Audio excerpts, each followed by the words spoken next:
ஒன்று சொல்கிறேன், கேட்டுக்கோங்க. நீங்கள் ஏன் தெரியுமா ரொம்ப ஹர்ட் ஆகிறீங்க? பிகாஸ் உங்களோட வேல்யூ தெரியாத ஒரு பர்சன் கிட்ட உங்களோட ஃபீலிங்ஸ் எல்லாமே வைக்கிறனால மட்டும்தான், இல்லைங்களா? ரிலேஷன்ஷிப்பில் தேவையே இல்லாத சண்டைகள் எதனால் அங்கே வருது? தேவையே இல்லாத ஒரு பர்சன் கிட்ட லைஃப்பில் இதெல்லாம் பற்றி பேசும்போது தான் தேவையே இல்லாத சண்டைகள் கூட வரும். புரியுதுங்களா? ஃபஸ்ட்டு நம்ம வேல்யூ என்னென்னு நமக்கு தெரியணும். அப்போ தான் நம்மளை மற்றவங்களும் ரெஸ்பெக்ட் பண்ணுவாங்க, இல்லைங்களா? இதில் மாதிரி இங்கே நிறைய பேர் ட்ரூ லவ்க்காக ஒரு சின்ன சின்ன டைம் ஸ்பெண்ட் பண்ணுறதுக்காகவும் கேரிங்காகவும் ஒரு சில விஷயத்துக்காகவும் எதிர்பார்க்குறவங்க நிறைய பேர் இருக்காங்க. எதிர்பார்த்து உங்களை மாதிரி ஃபீல் பண்ணுறவங்களும் இருக்காங்க.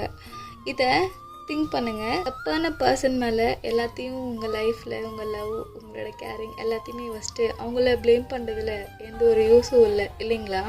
நீங்கள் சூஸ் பண்ண பார்ட்னர் தப்பாக இருந்தால் உங்கள் லைஃப்பும் தப்பாக தான் ஆகும். நீங்கள் தப்பு பண்ணாமலே நீங்கள் தான் கஷ்டப்படுவீங்க, அவங்க கிடையாது, இல்லைங்களா? நீங்கள் கரெக்டாக இருந்தீங்கன்னா உங்களுக்கான ரைட் பர்சன் உங்கள் லைஃப்பில் நீங்கள் தேடாமலே கிடைப்பாங்க, உங்களுக்கு ஏற்ற மாதிரி. கொஞ்சம் வெயிட் பண்ணி பாருங்களேன், நான் சொல்கிறது புரியும். ஒரு விஷயத்த நீங்கள் உங்கள் மைண்டில் கஷ்டம் வரும்போதாக இருக்கட்டும் சந்தோஷம் வரும்போதாக இருக்கட்டும் நீங்கள் உங்கள் மைண்டில் வச்சுக்கணும். இங்கே நமக்காக யாரும் வந்து நிற்க மாட்டாங்க, எதுக்காகவும் நமக்கு நம்ம மட்டும்தான். புரியுதுங்களா?